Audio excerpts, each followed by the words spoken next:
오늘도 요한 3서 우리 1장 본문을 통해서 함께 기도의 제목을 또 얻기를 원합니다. 오늘 요한 3서는 사도 요한이 오늘 가이오에게 쓴 편지인데요. 우리가 전체적으로 보면은 우리가 요한 3서 이 함께 우리가 읽으신 이 본문은 굉장히 축복된 말씀이고 우리가 기도원 같은 데 가면은 항상 써 있는 그런 축복의 성구기도 합니다.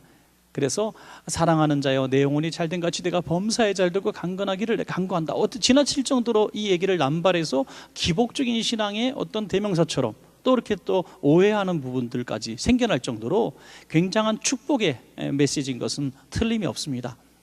그런데 오늘 1장 전체를 놓고 이 요한 3서를 쓰게 된 배경을 우리가 잠시 이렇게 짐작해 보면은 사도 요한은 꼭 기쁜 마음으로 막 기뻐서 복을 주시려고 썼던 것보다는 약간 화가 차 있는 듯한 뉘앙스를 우리가 느낄 수 있어요. 왜냐하면은 사도 요한이 교회에 순회 전도자를 보냈을 때에 한 교회에 통해 이 교회에서 굉장한 그 멸시를 받고 교회에서 쫓겨나는 사례가 이제 발생하게 되죠. 그래서 그 주동자 디오드레베라고 오늘 본문에 나와 있는 분명히 실명이 거론된 그 주동자가 있었기 때문입니다. 그런데 더 사도 요한을 안타깝게 했던 것은 그 주동자의 말에 불순종하면서 야, 하나님의 종이 보낸 하나님의 말씀을 전하는 순회 교사들을 어떻게 박대할 수 있느냐 하면서 그래도 비밀리에 자기가 모시고 식사도 대접했던 사람들이 그래도 교인들 가운데 있었는데 이들을 들춰내고 출교를 시킵니다. 교회에서 쫓아내는 일까지 벌였던 것이죠. 아주 나쁜 일을 행한 것이죠. 그때 사도 요한이 이런 보고를 받고서 너무 분이 찬 겁니다. 아니, 그게 어떻게 세운 교회인데 어떻게 이럴 수가 있느냐? 내가 어떻게 복음으로 말씀으로 잘 양육했는데 너희가 어떻게 그렇게 정말 이단들이나 하는 짓을 할 수 있느냐? 분개에 있었습니다. 그런데 그에게 하나의 위로가 된 것이 바로 가이오였다는 거죠.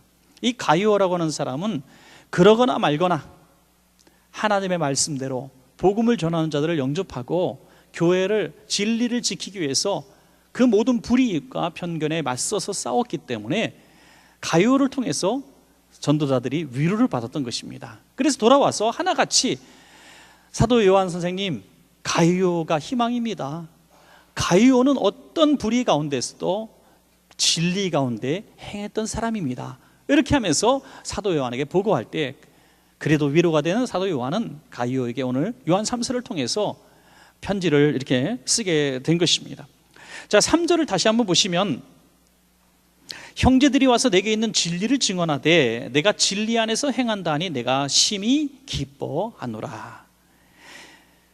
구체적으로 너가 어떻게 행했다라는 것을 들었지만 사도 요한의 평가는 내가 진리 안에서 행했다.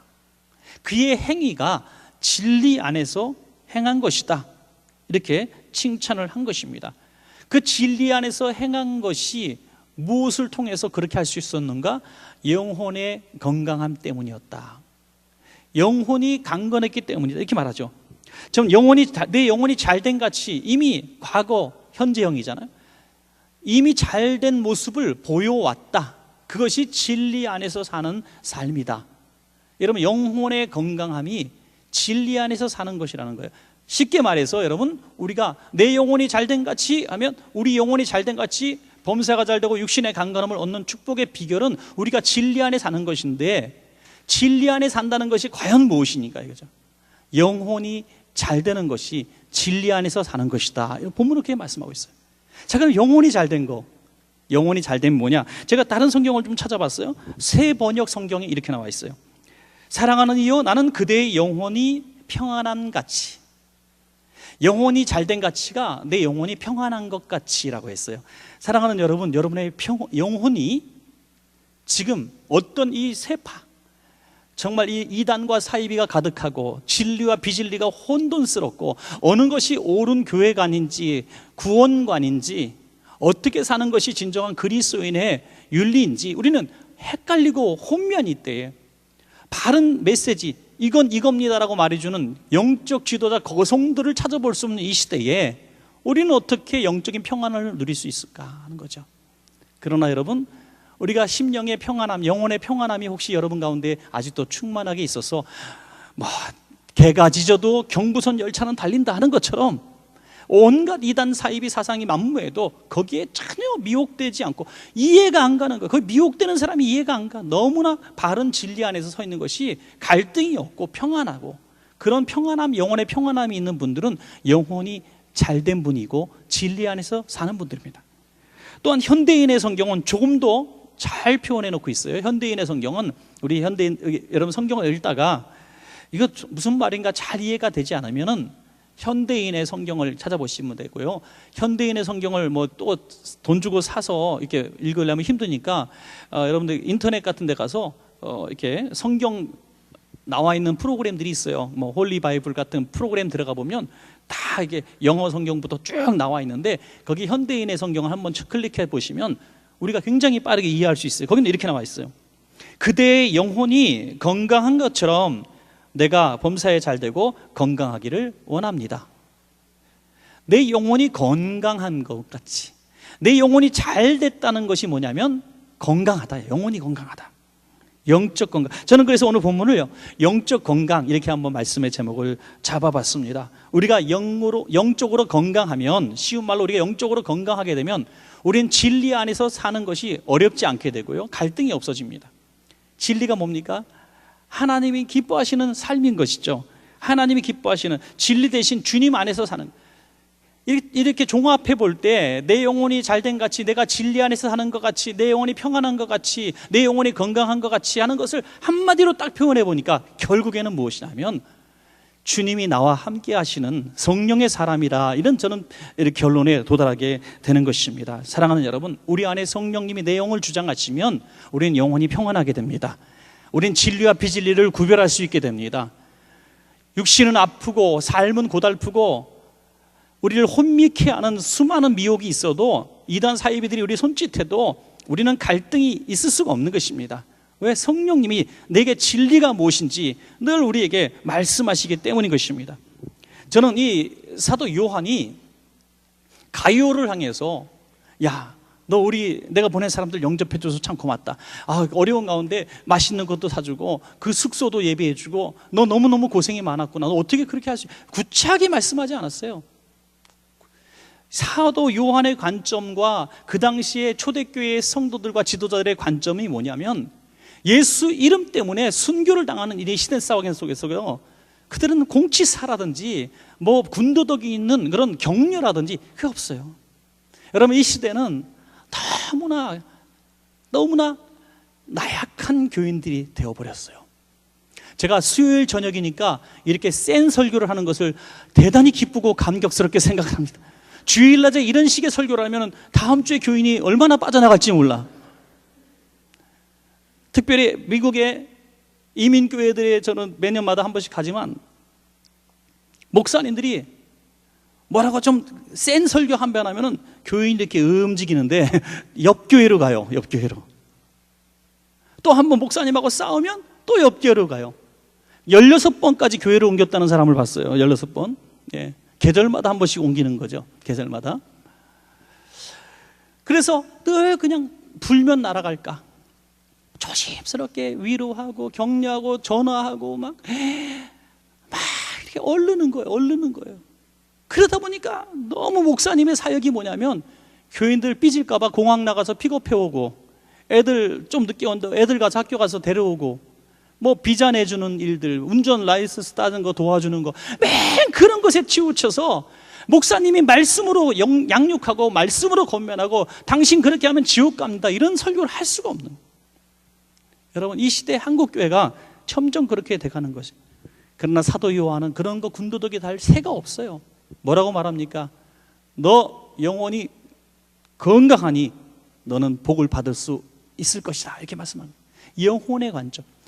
여러분, 우리 오늘 저와 여러분도 한번 그렇게 영적인 눈이 열렸으면 좋겠어요.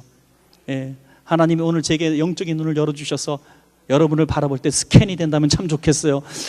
여러분이 지금 얼마나 잘 살고 있고, 얼마나 유명해지고, 얼마나 권세가 있고, 얼마나 인기가 많고, 얼마나 여러분들이 건강하고, 얼마나 여러분 주변에 있는 사람들로부터 칭찬을 받고 있고, 또 얼마나 여러분들의 마음속에 뭐 어떤 자부심과 자긍심이 있는지, 그런 것들보다 영혼의 건강함과 영혼의 약함만을 분별할 수 있는 그런 선글라스가 있으면 참 좋겠다 하는 생각이 듭니다.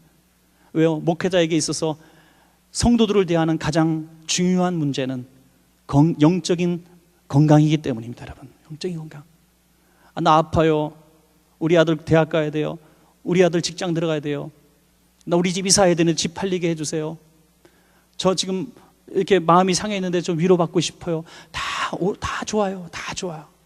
다 좋지만은 정말 소중한 것은 오늘 저와 여러분이 오늘 이 예배 시간을 통해서, 오늘 기도 시간을 통해서 나의 영적인 건강 상태를 체크하는 시간이 되기를 소원합니다. 여러분, 영혼이 잘됨 같이, 이것은 나의 건강과 상황과 상관없는 거예요. 영혼의 건강함은 진리 안에서 흔들리지 않는 신앙, 성령님이 내 안에 계셔서 나를 주장하시고 있고 내게 바른 길을 갈 수 있는 그런 분명한 가치를 보여줄 수 있는 이런 상황을 말씀하고 있는 것입니다. 그 영혼이 잘 됐기 때문에 사도 요한은 너무나 행복했던 것이었어요. 내가 그 말을 듣고 기뻐했다 그랬어요.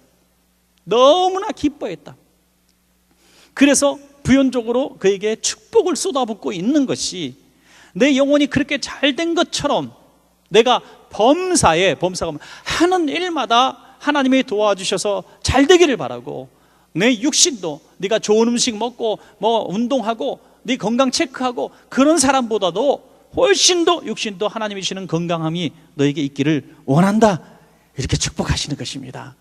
여러분, 얼마나 고맙습니까? 여러분, 당시에 요한이 인정할 만큼 진리 안에서 서 있다는 것이 얼마나 기특한 일인지 알 수 없습니다. 왜냐하면 오늘날처럼 하나님의 말씀을 우리가 이렇게 읽을 수가 없는 때 아니겠습니까?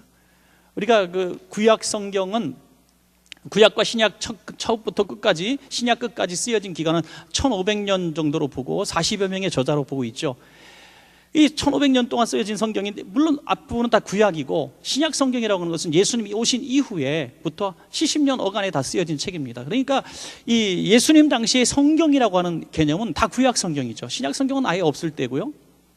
그러니까 구약 성경을 인용하고 들을 정도, 또 초대교회가 조금 성장했을 때는 예수님의 사역에 대한 이런 복음적인 메시지, 예수님의 사역을 보았던 사람들이 썼던 이런 사본들이 돌아다닐 정도였죠. 편지들이 돌아다닐 정도였습니다.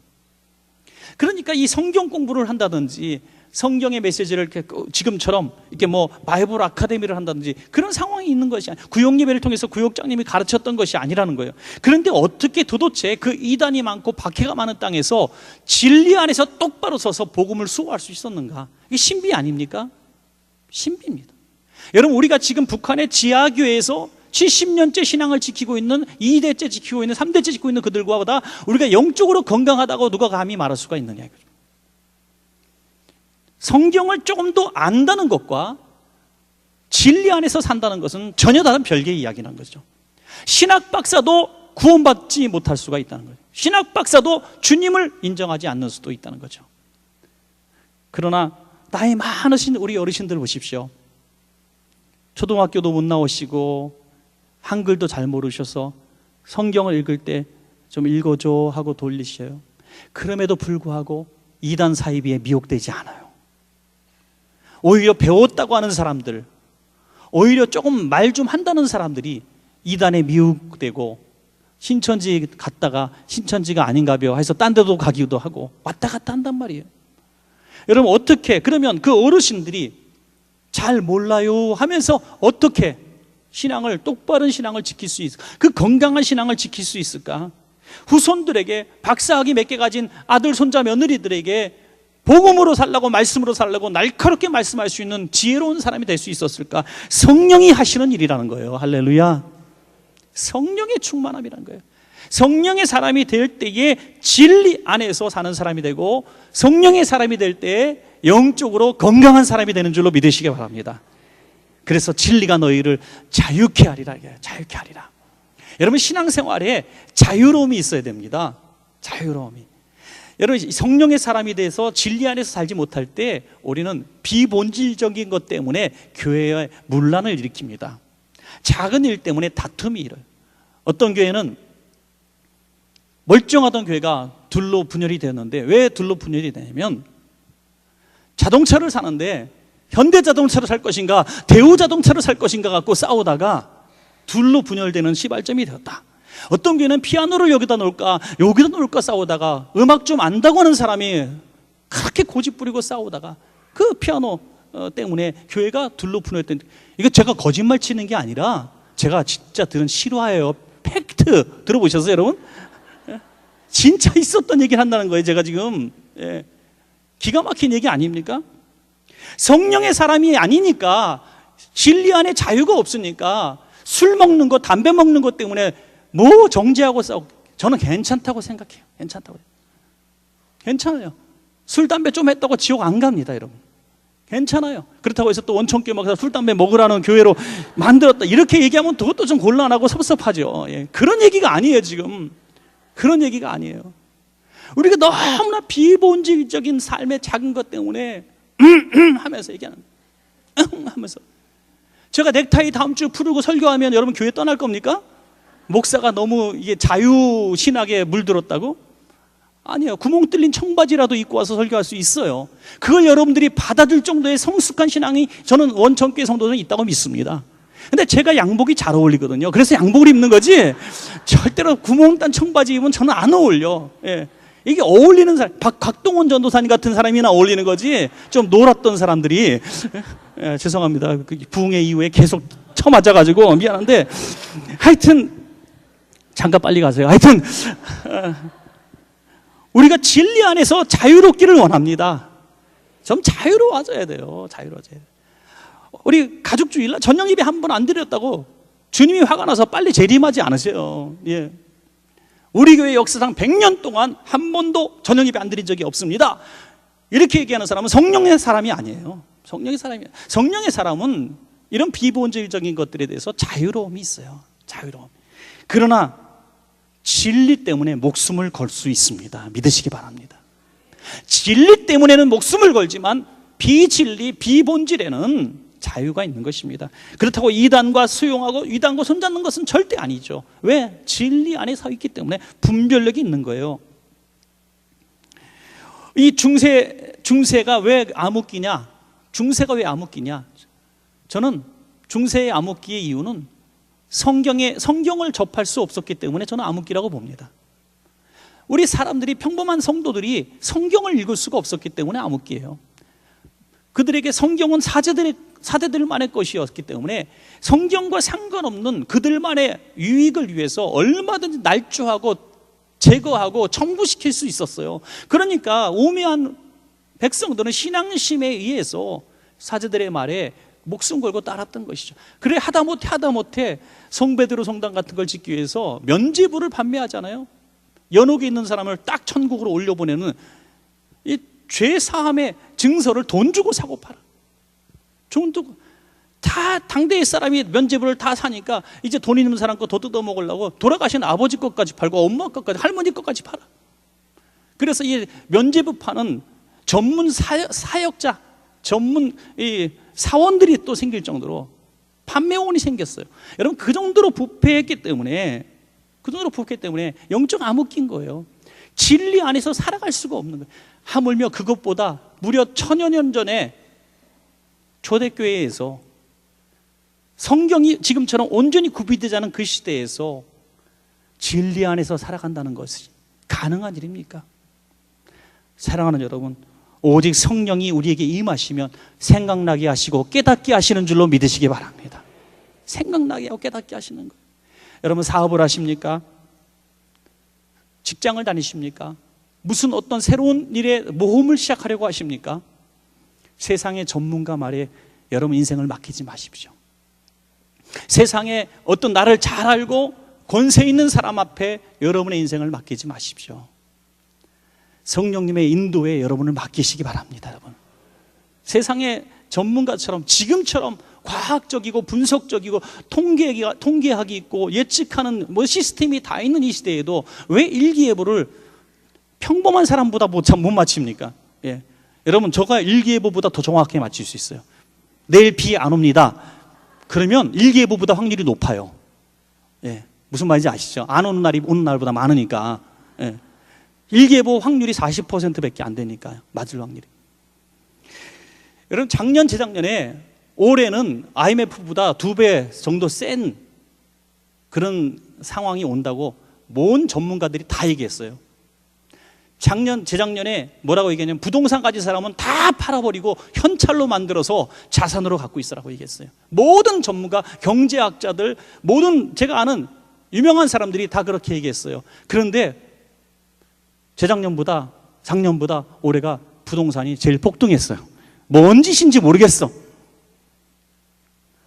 삼성의 부회장이 감옥에 갔을 때 삼성 주식 떨어진다고 웬만한 개미들은 다 쏟아놨는데 삼성 주식이 역대 사상 최고 올랐어. 이거 어떻게 분석할 거예요, 여러분? 어떻게 할 거예요? 세상 전문가를, 세상 뭐 좀 안다는 사람들 몰라요. 오직 우리는 성령님 앞에 우리 인생을 맡겨야 돼요. 네. 성령님 앞에 우리 인생을 맡기고 사업을 맡기고 꿈을 맡기고 미래를 맡기고 그게 평화를 누리면 하나님이 말씀하신 대로 내 영혼이 잘 되면, 순종하면 육신도 잘 되고 범사도 잘 된다 이거예요. 이 단순한 진리예요. 단순한 진리. 나는 세상 몰라요. 저는 세상 지식도 몰라요. 언제가 제가 원천지 칼럼에도 썼지만 우리 교회 집사님 좀 수요일에는 안 나오시지만 좀 큰 부자 집사님 한 분 계시잖아요. 예? 우리 교회에서는 제일 부자죠, 그분이. 근데 한 해 그때도 조 단위 사업을 하시더라고요. 예. 조가 뭔지 모르시죠, 여러분? 그의 사업권이 조 정도 된다 그러시더라고요. 근데 어쨌든 큰 사업을 하시고 뭐 호텔을 서너 개 갖고 계시고 뭐 많이 갖고 계세요. 그런데 밥 먹을 때 계산을 못 하시더라고요. 식사하는데 뭐 또 계산 몇 더하기 뭐 몇 사람이 먹었는데 한참을 해도 못 하셔요. 그래서 무슨 이 큰 기업 하시는 분이 산수를 이렇게 못 하십니까? 제가 그랬죠. 제가 또 장난스럽게 그랬더니 산수 잘하는 사람은 절대로 오너가 될 수 없습니다. 그래요. 제가 그때 엄청 큰 깨달음을 받았어요. 저도 큰 목사가 될 수 있으리라는 생각을 하면서 얼마나 위로가 됐는지.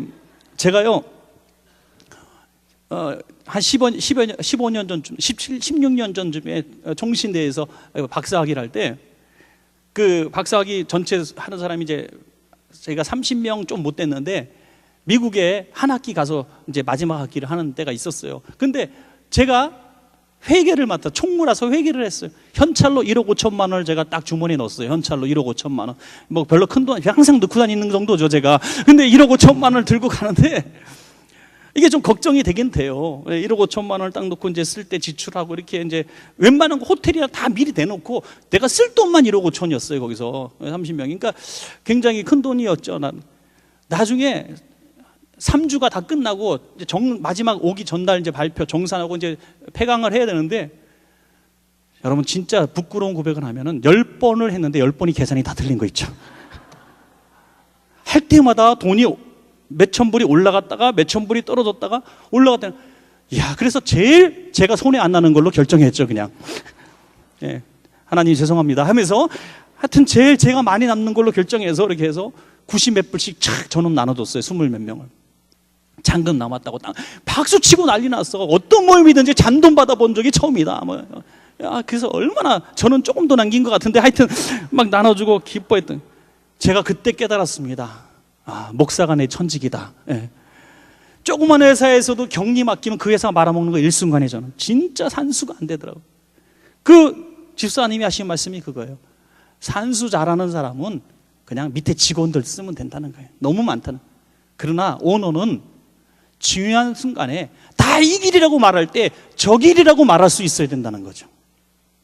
한 사람의 결정에 의해서 수천 명, 수만 명이 먹고 살고 굶어 죽느냐 결정이 되어진다는 거죠.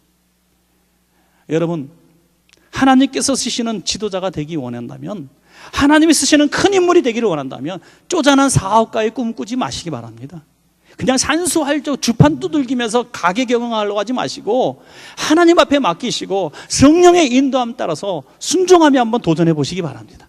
그래서 하나님의 안수를 받는 게 낫죠. 내 영혼이 잘 됐으니 내가 범사에 내가 잘 되도록 도와주리라.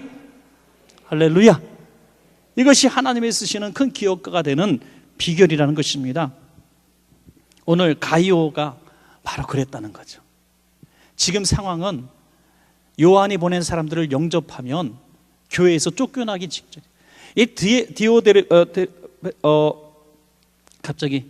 디오드레베라는 사람이 얼마나 간교한 사람이냐면 이 교회를 위한다는 이름으로 순회 전도자를 내어 쫓는 거예요. 당시에는 성경이 없고 순회 전도자들이 이렇게 돌아가면서 복음을 증거하고 또 이렇게 옮겨지고 이렇게 하는 거니까 거짓 교사들이 이렇게 또 많이 또 왔던 것 같아요. 거짓 교사들이 와서 대접을 받고 엉뚱한 말을 하고 또 돌아다니고 이렇게 가짜 노릇, 짝퉁 순회 전도사 노릇을 하니까 교회가 피해를 한두 번 본 거예요. 그러니까 이제는 디오드레베가 딱 주장을 해서 어떤 순회 전도자도 받지 말자, 우리끼리 잘 놀자, 이렇게 했다는 거예요. 그런데 그 이유가 뭐냐면, 본심은 뭐냐면 그가 교만했기 때문이라는 거죠. 교만. 오늘 본문 9절 이하를 한번 보시겠습니다. 내가 두어 자를 교회에 썼으나 그들 중에 으뜸되기를 좋아하는 디오드레베가 우리를 맞아들이지 아니하니. 여러분, 여기서 디오드레베가 어떤 사람인지 나왔습니다. 그는 으뜸되기를 좋아하는 사람, 대장하는 걸 좋아하는 거예요. 이런 교회 안에서도 보면 으뜸되기를 좋아하는 사람이 문제를 일으킵니다. 나를 좀 알아주십시오. 내가 하는 대로 좀 따라주십시오. 내가 하는 대로 좀 결정해. 내가 제일 잘하니까 이렇게 해 주십시오. 여러분, 가끔 저한테는 물론 그런 사람이 없어요. 제가 이렇게 만만해 보이지는 않는 것 같아. 제가 눈매를 보십시오. 내가 대충 얘기한다고 따라갈 것 같은가. 그러니까 만만해 보이지 않으니까 와서 얘기하는 사람이 없어요. 근데 가끔 어떤 교회 목사님은 너무 괴로워하는 분이 있더라고요. 와서 얘기해. 목사님, 목회를 하시려면 이렇게 해야 됩니다. 목사님, 지금 이렇게 해야 됩니다. 목사님이 경제를 잘 모르시나 본데 지금 이렇게 하면 교회 망합니다. 지금 시대가 어느 때인데 그렇게 부흥의 식으로 1시간 반 예배를 드리면서 수요일날 30분 동안 기도시키고 50분이나 설교를 하십니까? 목사님, 그러려면 안 됩니다. 저한테 누가 이렇게 얘기하다가 쥐어 맞죠, 저한테는. 근데 그렇게 얘기하는 사람들이 있다는 거예요. 그 사람들의 본심은 뭐냐면 자기가 좌지우지하고 싶은 욕망, 교만이라는 거예요. 여러분, 교회에서 문제를 일으키는 사람은 절대적으로 교만한 사람이고, 교만한 사람은 성령이 역사하는 사람이 아니라 악신이 역사하는 사람인 것을 분별하시기 바랍니다. 하나님의 사람은 성령의 사람이고, 성령의 사람은 겸손하고 온유한 사람이에요. 악한 사람은 교만한 사람이고, 교만한 사람은 성령이 떠나는 사람이고, 성령이 떠난 사람은 악신이 역사하는 사람이에요. 그러니까 우리는 분명히 하얗고 까만 거를 분별할 수가 있어야 되는 거예요. 어떠한 말로 나를 위하는 것처럼 다가오는 수많은 사람들은 우리 영혼을 도둑질하는 사기꾼들이에요. 여러분, 누군가에게 여러분에게 와서 당신은 정말 훌륭한 사람입니다, 당신은 정말 희망입니다 막 하면서 이렇게 가려운다 긁어주면서 위로하는 척하면서 살살살살 이렇게 하는 사람들 보십시오. 결국에는 다 자기가 뭔가 유익을 얻으려고 하는 거지, 그를 위해서 오는 게, 우리를 위해서 오는 게 아니에요. 빼먹을 게 있으니까 오는 사람들이란 거예요. 사단아 떠나가라, 사단아 내게서 물러가라라고 외쳐야 될 사람인 거예요. 여러분, 우리가 이 가이오가 진리 안에서 바르게 서 있었기 때문에, 말씀 안에 서 있었기 때문에 누가 뭐라 그래도, 교회에서 쫓겨난다 하는 한이 있다 할지라도, 모든 사람이 그렇게 사지 말라고 말한다 할지라도 이것이 진리라고 믿었기 때문에 이 전도자들을 받아들이고 대접하고 모셨던 것이죠. 열왕기하 4장에 보면 수넴 여인이라고 나오는데, 이 수넴 여인이 다른 모든 사람들이 엘리야 선지자를 무시하고 대접하지 않을 때 그를 모셔드리는데, 어떻게 지극히 정성으로 모셔드리냐면 자기의 방을 내어드리고, 책장을 만들어드리고, 또 의자를 만들어드리고, 침대를 만들어드리고, 등불을 준비해드리고, 먹을 것을 준비해줘요. 그래서 언제든지 이 방에서 사십시오, 사용하십시오, 복음을 위해서 당신에게 드립니다. 그럴 때에 그가 구하지도 않았던, 그에게 없는 자식이 생기는 축복을 받은 것을 믿으시기 바랍니다. 여러분, 뭘 받으려고 한 게 아니라 성령님이 이끄시는 대로 순회 전도자를, 다시 말해서 선교사들을 영접했으니 하나님이 그에게 갚아주시는 복이 있는 거예요. 뭔가 받으려고 한 것이 아니었다는 거죠. 뭔가 받으려고 한 것이 아니라 순종하며 섬기니 하나님이 복을 주신 것입니다. 사랑하는 여러분, 우리가 심은대로 거두는 사실을 믿으시고 잘 섬기시는 삶을 사시기를 주의 이름으로 축복합니다, 여러분. 그래서 영원히 건강한 성도가 됐을 때 그는 이 복을 받았다는 것입니다. 여러분, 말씀을 제가 한번 정리하면서 기도의 제목을 삼기를 원합니다. 우리의 제일 소중한 문제는 우리의 영적인 건강함입니다, 여러분. 병원에 가면 희한한 건 병원에 가니까 다 아픈 사람밖에 없더라고요. 예. 그 많은 병상이 어떻게 그게 다 차는지 몰라요. 그럼 그들이 다 아픈 사람일까요? 아니에요. 그들 가운데 누워있고 몸이 정말 망가진 몸을 갖고 누워있는데 신음하고 있음에도 불구하고 그들의 영혼은 누구보다 건강한 사람들이 얼마든지 있습니다. 걸어다니는 사람, 씩씩한 사람, 근육이 뿔뚝뿔뚝 나온 사람 다 건강한 사람입니까? 멀쩡하던 사람이 오늘 밤에 옥상에 올라가서 뛰어내릴 사람도 우리 눈앞에 지나고 있는 건강한 사람일 수 있어요. 하루에도 수많은 사람들이 멀쩡한 직장, 건강한 몸 가지고 있으면서 그 영혼이 건강하지 못하기 때문에 정신적으로 문제를 일으키는 삶을 얼마든지 살아가고 있어요. 영적으로 볼 때는 더 그렇다는 거죠. 정신이 아닌 영적인 부분, 우리 영혼이 잘 돼야 됩니다. 영혼이 건강해야 됩니다, 여러분. 영혼이 건강해야 돼요. 영혼이 건강하다는 것, 성령님이 내 안에 거하셔서 내 영혼에 내 영적인 평안함을 주셔야 돼요. 평안함, 하늘로부터 임하는 평화로다. 하늘 위에서 내려오는 그 평화, 이 평화가 여러분 안에 있기를 축복합니다. 이 평안이 있을 때 우리는 영혼의 건강함을 가질 수 있게 되고 진리와 비진리, 불의와 선을 우리는 분별할 능력이 생기는 겁니다. 저건 아니지 이렇게 얘기할 수 있어요. 동성애, 이슬람, 수만 가지 문제들이 우리 안에 굉장히 많아요. 그 많은 문제들이 일어났을 때 이게 옳은가 저게 옳은가 혼미해질 필요가 없어요. 우리는 진리 안에서 살면 이건 죄고 이건 악이고 이건 선이고 이렇게 하는 것이 옳은 것이다, 딱 분별이 되는 것입니다. 믿습니까, 여러분? 우리가 살아갈 때 뭔가 투자를 할 때도 사업을 할 때도 기도하면 성령님이 가르쳐 주시는 거예요. 야, 남들은 다 이거 하라는데 하지 마. 내 마음속에 감동이 오는 거예요. 그러면 순종해 보십시오. 영혼이 건강하니까 내가 영적으로 주님의 메시지에 감각이 예민해지는 거예요. 예민해지기 때문에 순종하는 거예요. 어느 정도 좀 너무 지나칠 정도가 될 수도 있어요. 오늘 맨날 출근길에 운전을 해요. 운전을 하는데 A 코스로 이렇게 해서 12km 회사까지 간단 말이죠. 그런데 오늘은 왠지 왼쪽으로 가서 14km인데 돌아가는 길로 가고 싶어. 자꾸 성령님이 내 안에 막 말씀하시는 것 같아. 이런 적이 없는데 그럼 한번 가보는 거죠. 뭐 아무 일도 일어나지 않았어요. 그냥 괜히 그래봤나 보다. 괜히 그럴 수도 있죠. 그러나 불순종의 길을 안 가봤기 때문에 불순종의 길을 갔을 때 어떤 일이 생겼을지 우리는 모르는 일입니다. 순종하면 평안한 인생을 살 수가 있는 거죠. 사랑하는 여러분, 무엇보다 육신의 건강을 위해서 헬스도 하고 뭐 웰빙 음식도 먹고 좋은 공기 마시기 위해서 저 시골에다 집 져놓고도 살고 우리가 별일을 다 하는데 그렇게 해서 10년 더 살면 뭐하는, 영혼이 건강해서 영생을 누리시는 여러분 되시기를 주의 이름으로